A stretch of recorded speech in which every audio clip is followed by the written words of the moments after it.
అగ్రిగోల్డ్ భూముల నుంచి కలప అక్రమ రవాణా వెనుక అధికార పార్టీ వ్యక్తుల హస్తం ఉందంటూ క్షేత్రస్థాయిలో పోరుకు దిగింది వైఎస్ఆర్సీపీ కాంగ్రెస్ పార్టీ. నెల్లూరు జిల్లా వరికుంటపాడు మండలంలోని కనియంపాడులో అగ్రిగోల్డ్ భూములలో కలప అక్రమ రవాణాను పరిశీలించేందుకు వెళ్లారు కాకాని గోవర్ధన్ రెడ్డి. మేకపాటి రాజగోపాల్ రెడ్డి అగ్రిగోల్డ్ ఆస్తులను బాధితులకు పంచే క్రమానికి గొడ్డలి పెట్టుగా కలప అక్రమ రవాణా అంటూ వైసీపీ కమ్యూనిస్టు పార్టీల కార్యకర్తలు ఆరోపించారు. ఇక సిఐడి విచారణలో ఉండగా కలప అక్రమ రవాణా యథేచ్ఛగా సాగిన చర్యలు లేవంటూ నిలదీశారు. కన్యంపాడులో అగ్రిగోల్డ్ భూముల నుంచి కలప అక్రమ రవాణా నిగ్గు తేలాలంటూ స్థానికులు అగ్రిగోల్డ్ బాధితులు ఆగ్రహం వ్యక్తం చేశారు.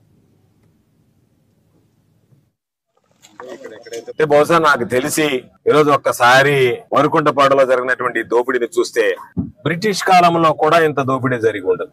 వీళ్ళకన్నా ఈ రోజు జరిగేటువంటి పాలకుల కన్నా బ్రిటిష్ పాలనే బాగుందేమో అనేటువంటిగా ఈ రోజు ప్రజలకు భావించేటువంటి పరిస్థితి ఏర్పడింది. దురదృష్టకరమైనటువంటి విషయం. అగ్రిగోల్డ్ కి సంబంధించి చంద్రబాబు నాయుడు గారు 2014 నుంచి 2019గా ముఖ్యమంత్రిగా ఉన్నప్పుడు మొట్టమొదటిసారిగా అగ్రిగోల్డ్ కుంభకోణం అనేటువంటిది వెలుగు చూడడం జరిగింది. ఆ రోజు నుంచి అనేక సందర్భాలలో అగ్రిగోల్డ్ కు సంబంధించినటువంటి దోపిడీని అరికట్టమని ఆ రోజు ప్రతిపక్ష నాయకుడుగా ఉన్నటువంటి జగన్మోహన్ రెడ్డి గారు, ప్రతిపక్ష శాసనసభ్యులుగా మేమందరం శాసనసభలో చంద్రబాబు నాయుడు గారిని నిలదీస్తే ఏ మాత్రం పట్టించుకోకుండా మొక్కుబడిగా సిఐడికి కేసు ఇచ్చేసాము, సిఐడికి అని చెప్పి వాళ్ళకి ఇచ్చేసామని చెప్పి ఆ రోజు నుంచే వల్ల మాలినటువంటి ప్రేమ వాత్సల్యం అగ్రిగోల్డ్ కి సంబంధించినటువంటి కంపెనీ మీద, కంపెనీ యాజమాన్యం మీద చూపించడం జరిగింది. చివరికి కోర్టులు దానిలో జోక్యం చేసుకోవడం రకరకాలన్నీ వచ్చిన తర్వాత వాళ్ళ భూములు గుర్తించి ఇదిగో ఇవన్నీ మేము హ్యాండ్ ఓవర్ చేసుకున్నాము అని చెప్పి సిఐడి చెప్పడం జరిగింది. సిఐడికి హ్యాండ్ ఓవర్ అయింది, కోర్టు పరిధిలో ఉంది కాబట్టి అక్కడ ఉన్నటువంటి ఆ చట్టాలను గురించి, వాళ్ళ సంపదన గురించి ఏ నిర్ణయం తీసుకోవాలనేటువంటిది కోర్టు తుది తీర్పు కోసం అందరూ ఎదురు చూస్తున్నటువంటి నేపథ్యంలో